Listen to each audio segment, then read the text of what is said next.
You ever hear that thing that we know less about the bottom of the ocean than we do about Mars? Yeah, I hear that all the time, but every time someone tells that to me, I'm immediately suspicious that they are a creature from the bottom of the ocean. No, it's true that I like we have explored less than 80% of the ocean, which is insane because it's already here. Yeah. Is it closer to us than Mars is? It is, because it's on the planet we live on. Yeah, but I don't know the distance. I don't know how that works out. But it's you see this stuff at the bottom of the ocean, they're scary. They look like aliens. They look like they're crazier really than Martians. They really do. I mean, I haven't seen them in person, but I've seen them on SpongeBob, and that's the same, right? Welcome to Butter No Parsnips. Every week on Butter No Parsnips, your hosts Emily Moyers and Kyle Imperator take you on an adventure through the weird, wacky, wonderful, and sometimes even wicked world of one wayside word. Strange characters, delightful bits, and general joyousness abound. Join them as they test each other's etymological expertise.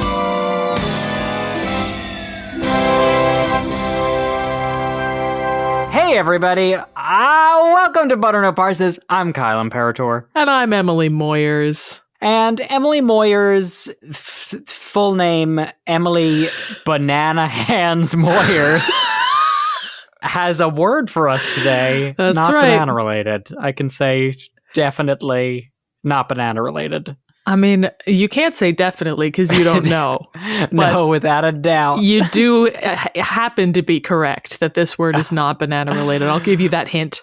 Wow, I'm really getting a head start today. Emily, what's my word? Your word is chthonic. Chthonic. Chthonic. This is a good one, Emily. It is. Any word that starts out with 4 consonants in a row. Yeah. That's gotta be good. Yeah. Immediately, right off the bat, I'm thinking this is some sort of medicinal treatment that is sold by Cthulhu.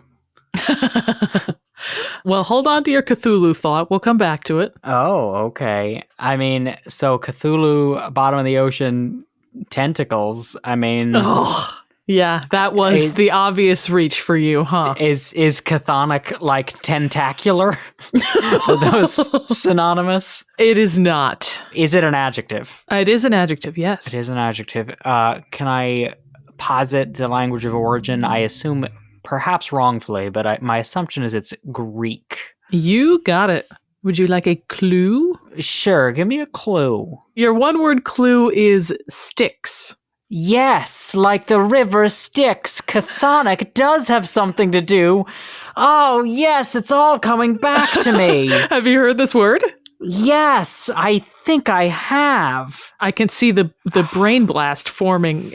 Well, I played the game Hades. You did. Big game that I like that came out relatively recently, last 5 years. And there's a lot of Greek mythology in that, and now I'm really struggling. Wait. Is chthonic just having to do with the underworld? Kyle, you got it! Oh, I'm really so excited. Good. Oh, you yes. did. Oh, so there are 2 very similar definitions to this word. Okay. Yeah. The more broad one is dwelling within or beneath the earth.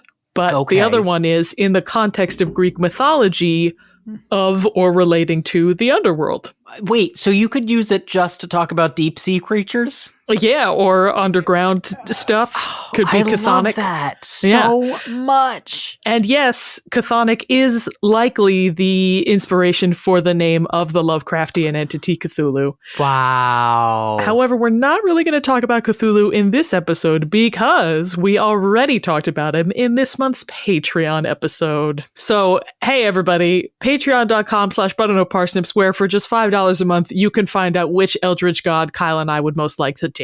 That is truly what you can find out in that episode. And you're going to be surprised by the answer.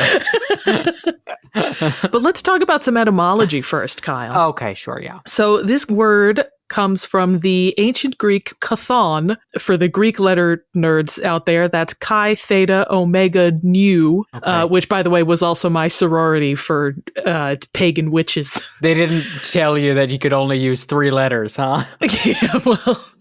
Yeah, well, we were rebels. We said we're going to use as many letters as we can. We're witches. That's right. We magicked the 4th letter in there. But the Latin spelling is Khthon. Sure. And that word meant ground, soil, or the surface of the earth. Oh. But it was also used to refer to the earth or the world, as well as land or country. Wow, that's crazy, because I remember on Tellurian that there are other words for that. So the Greeks just had a lot of words for stuff. Yes. So from the noun chthon came the Greek adjective chthonios, and in Latinized spellings I've seen it both KH and CH.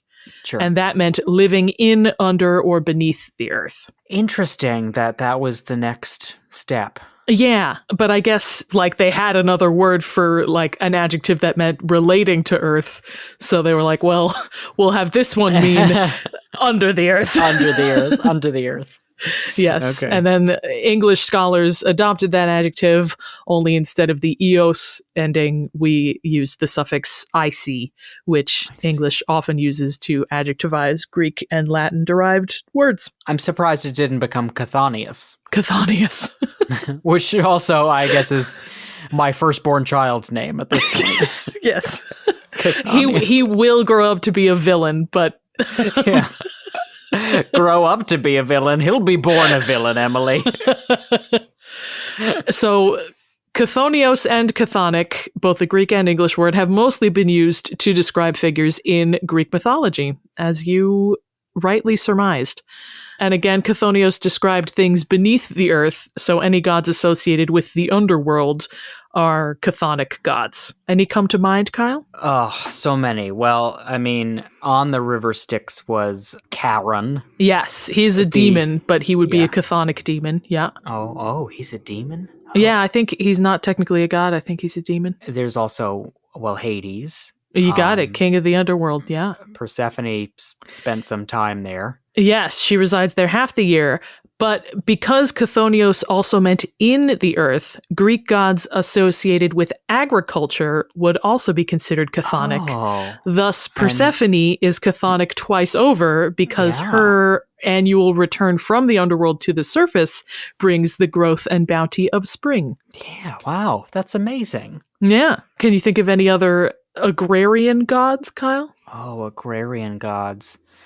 Bob Vila did some gardening, I think, on his program.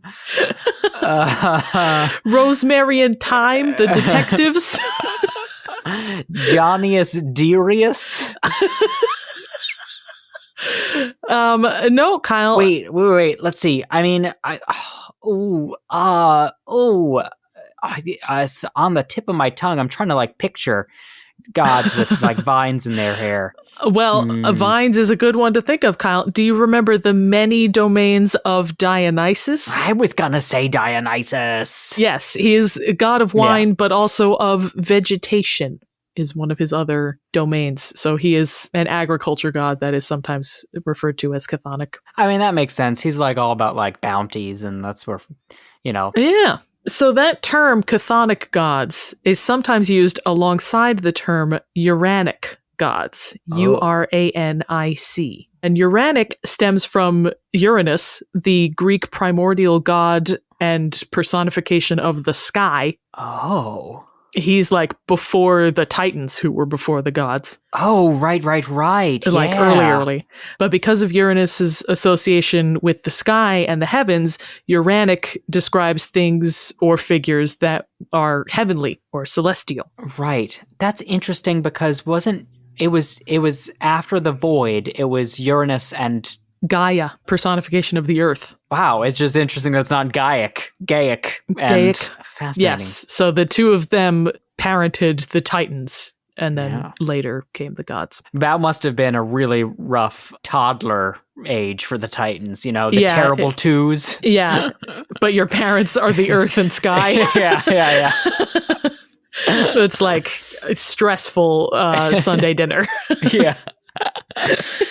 So uranic, it's not a particularly lovely word, but I maybe you can change my mind on that. I guess meant to evoke loveliness because it's like the sky and the heavens. Sure. Speaking of which, I'm sorry to do this again, but there's a lot more to say about the word uranic that I do not have time for in this episode. But I have written up an afterthoughts text post about it, which you can find on our Patreon, patreon.com/butternoparsnips. What Emily's saying is, if you guys don't pony up soon, we're going to be destitute. All right, just we're a lot putting of the content out there. There's fun stuff there that you can find. It is fun stuff. Yeah. It's information you'll find nowhere else, and you'll only find out that that's a lie if you pay the money to read it. So, in any case, you sometimes see a distinction between the chthonic gods, those of the earth and the underworld, and uranic gods, those of the heavens. So the gods of the heavens, I'm trying to think of any of them. Like, what are the just gods of sky? So the term uranic gods is sometimes specifically used to refer to the 12 Olympian gods who reside on Mount Olympus. That makes sense. It's like Hercules. We're doing Hercules again. We're doing... Bless my soul! Do you know who the 12 Olympian gods are? They're not I can set name them in all. stone, but, but there are common ones. I feel like I can name most of them. You got it. Zeus. Yep. Poseidon. Yep. Zeus's wife. Hera. Does Hera count? What do you mean, does Hera count? Well, I mean, she's the queen. Sometimes she's like not. It's like weird. I don't know. I feel like her story's like. I mean, they're all mixed up. Athena. Yeah. Whatever the Ares. Yeah. That's 5. Oh, wow. This is good. This is a good way. People really care about this. We have 2 mini games today. One of them is this. Oh God, who's the guy who's played by? Who's the guy who's played by Paul Schaefer? Yeah, I'm quick. I got wings on my feet. Oh, that's my Paul Schaefer impersonation. It's really good, right? You trying to get to Hermes? Hermes.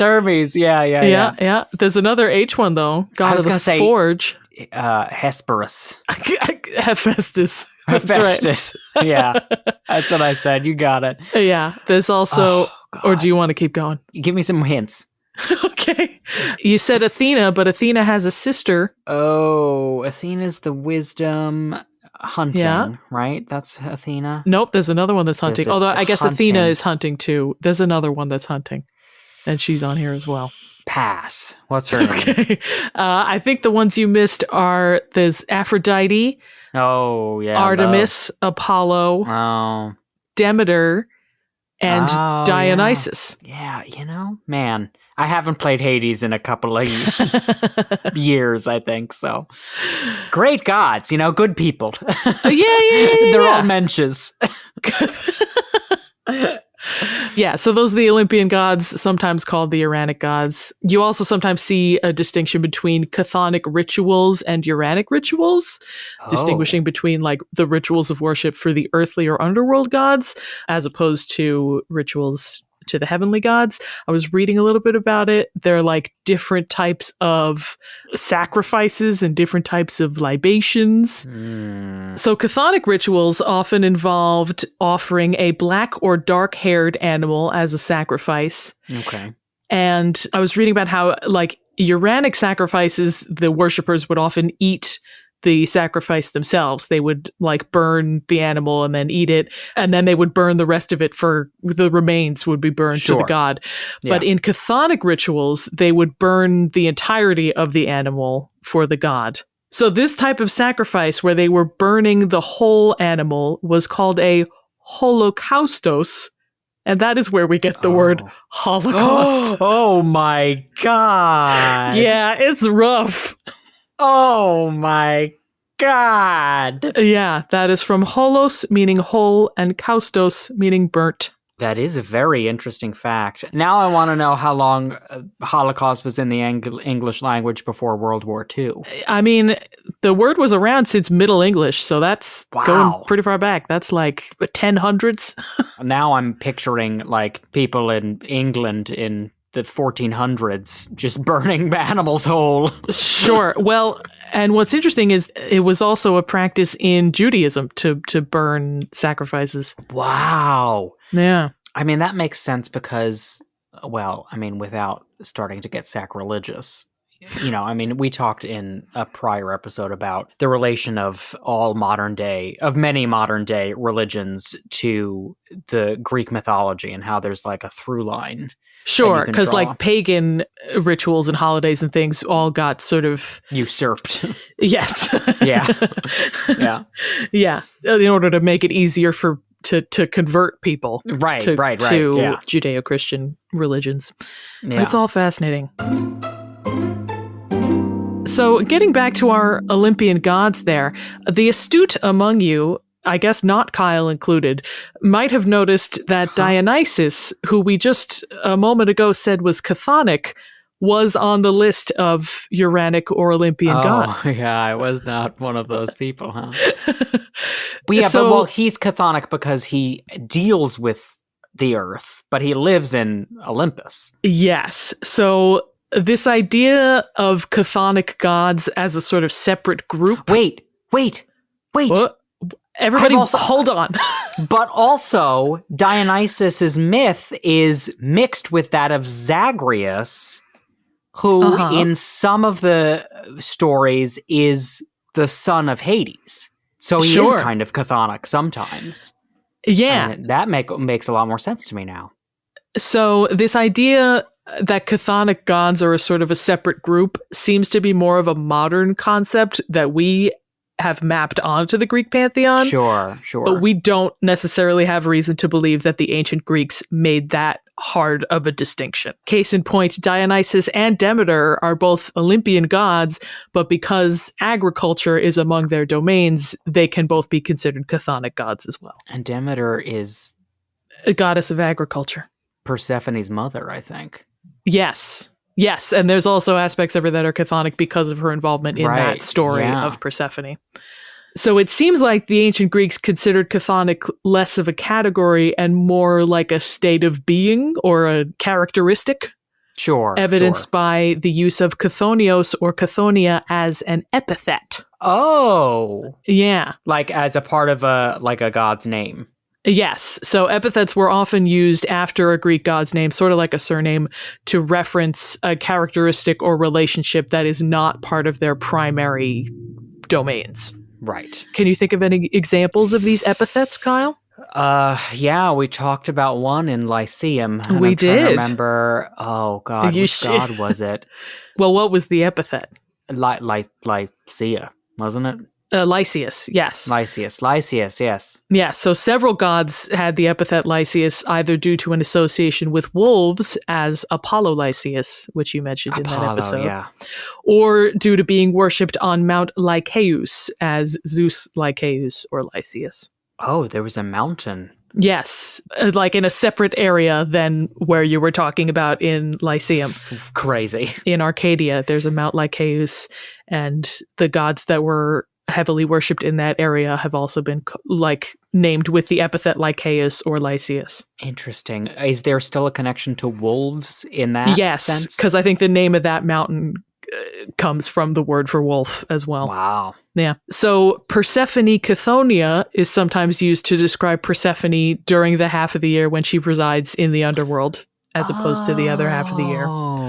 And Hermes Chthonios refers to Hermes' association with boundaries and travel, including the boundary between life and death and travel to the underworld. He does expedite for the underworld. Yeah. Hermes even occasionally functions as a psychopomp or soul guide to the gates of the underworld. Yeah. You said a what? A psychopomp. Hermes and Charon both considered psychopomps, people who guide souls. Psychopomp sounds like a crazy dystopian character from a 1980s film. Or like a genre of music from Yes.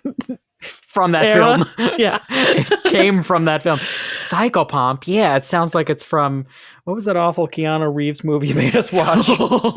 I think you made fantastic Keanu Reeves movie called bad. Johnny Mnemonic. Yeah, Psychopomp sounds like it came straight from Johnny Mnemonic. That was Ice-T's character in that movie. Yeah. Psychopomp. Yes, so Hermes functioned as a psychopomp, as he did for Orpheus when he tried to bring his lover Eurydice back to life. Hermes guided him to the gates of the underworld, bringing in his chthonic nature. Wow. I mean, these have been some really great words, Emily. All of which brings me to the end of my role as a psychopomp through the word chthonic. Emily, you've fulfilled your role with aplomb. Wow, another good word. And aplomb. Oh, delicious. Which are chthonic. Oh. Right? Because they're of the earth. Oh, sure. I guess by that, any produce. I didn't mean they're other underworldly. And now there are only two things left to do, one of which is to use chthonic in a sentence. So sometimes I just spew out thoughts that are on the top of my head, but the most chthonic of my thoughts tend to come out, and instead they should probably remain chthonic. Very good, Kyle.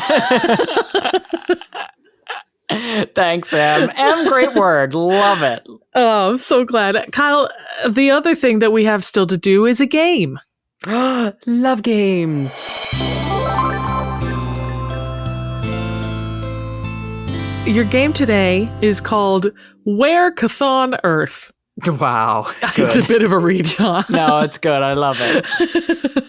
So, Kyle, that Greek root chthon, which again means ground or soil or surface of the earth, does show up in a couple of other English words. They're pretty rare words. They almost never get used. But like many Greek-derived words, they're pretty easy to break down if you know the parts. It's truly just like puzzle pieces. Yeah. So I suspect that if I give you these three words, you will have no trouble in telling me what they mean. Okay. All right. Yeah. Let's go for it. All right, Kyle. Your first one is autochthon. AUTOCHTHON. Is that a noun? It is. Is that someone who buries themselves? No, it's sort of the other way around. Oh, is that someone who digs themselves up? It is. So mythologically, it can refer to a person who is literally born from the earth, who literally springs up out of the earth. Oh, an autochthon. An autochthon. In the real world, it can also refer to just the indigenous inhabitant of a country or place. Sure. Of the earth. Yeah. Yes. Like the earth of myself. Right. Sure. But an example of the mythological usage are the Spartoi. There's a story from Greek mythology of the Phoenician prince Cadmus who slayed a dragon and then planted its teeth. And from the teeth sprouted these warriors called the Spartoi, literally sown men, S-O-W-N. And Cadmus was immediately afraid of these fearsome warriors. So I would be. So he threw a rock at them. Just one rock? Just one rock. The Spartoi thought that one of their own must have thrown the rock. So they started fighting each other and killing each other until only 5 remained. And those 5 and Cadmus founded the city of Thebes. I thought you were going to say founded a boy band. That would be a more fun ending. It ends rather mundanely. The band is called the City of Thebes. All right, next one, Kyle. This one is an adjective, allochthonous. ALLOCHTHONOUS. Oh, I don't remember what allo means. Allosaurus. Allo. I'm trying to think of things that have allo. Yeah. Aloe vera. Aloe vera. Alopecia. Hello, governor. The Greek allo means other, if that helps. Other underworldly. No, Chthon just meant a ground. Oh, so otherworldly? Sort of. Like like from another. Ghostly, like spirit, like. You're getting further. Oh. So Chthonic describes a person or thing which originated in a place other than where it is now. Oh, so just from somewhere else. Yeah. Okay. Yeah. That adjective came first, but then it backformed the noun allokthon, which is a geological formation that formed in a place other than where you currently find it. Oh. Yeah. How often does that occur? Well, a good example is a glacial erratic, which is a rock that was carried by a drifting glacier and now lies in a place where, like, the rock composition could be completely different because it didn't form there. Glacial Erratic is also a boy band. Yes, absolutely. Oh my gosh. I'm really excited for what this third one's going to be, Emily. The last one's a good one. So this third one is Antichthon. Antichthon. Oh, not of the earth? Well, what does anti mean, though? Anti is like an old lady. Nope. ANTI. Anti means opposite. It does. Means not. So not Earth. Well, no, you were righter the first time. Is it just sky? No. Think still on Earth. Is it like human? No. Aquatic? So it's sort of similar to allokthon. An antichthon refers to a person from the opposite hemisphere. Oh. So like the other side of the Earth. The opposite of the Earth. Those aren't chthons. The more fun one is in Pythagorean astronomy, antichthon referred to a hypothetical counter-Earth. What? So, a quick backstory. Pythagorean astronomers were among the first to model the cosmos without Earth at the center, which was a big deal at the time. Sure. One philosopher, Philolaus, created a model with a central fire at the center. Not the sun, though. He theorized that the sun orbited this central fire once a year, and Earth was closer. It orbited once a day. And there was also an antichthon on the direct other side of the central fire from Earth that also orbited once a day. But we just couldn't see it because it was behind this not sun. But we couldn't see the not sun either. Apparently. I mean, he's just got so many middlemen in there, you know? Like, to be so close to the right answer and yet so far. No, the Earth isn't flat. Yeah. It's shaped like a pyramid. Oh, no. Okay, all right. We'll go with that for like 100 try, years. Buddy. Yeah. Emily, incredible. I'm a little upset we didn't come up with a boy band for that third one, but otherwise, perfect episode from top to bottom. I'm going to now be thinking of myself and everyone I know in terms of chthons. Right? Like, are you from here? Are you from somewhere else? Yeah. Are you from underground? Are you a mole person? Thanks, Kyle. I thank you for all the work that you did here. Oh, well, I thank you for listening, and I thank everyone else for listening. Yes, everybody, remember you can find Butter No Parsnips on social media, on our Facebook and Instagram accounts at Butter No Parsnips Podcast, and on TikTok at Butter No Parsnips. And if you like today's episode, consider giving us a 5-star rating or review wherever you heard us. And if you really like today's episode, consider donating to our Patreon at patreon.com/butternoparsnips. Donating $5 or more lets you see all that stuff that I said, and also earns you a shout out either on social media or right here on the podcast. Thanks so much to all of you. You help us make what we make. And with that, I've been Emily Moyers. And I've been Kyle Imperator, and this has been Butter No Parsnips.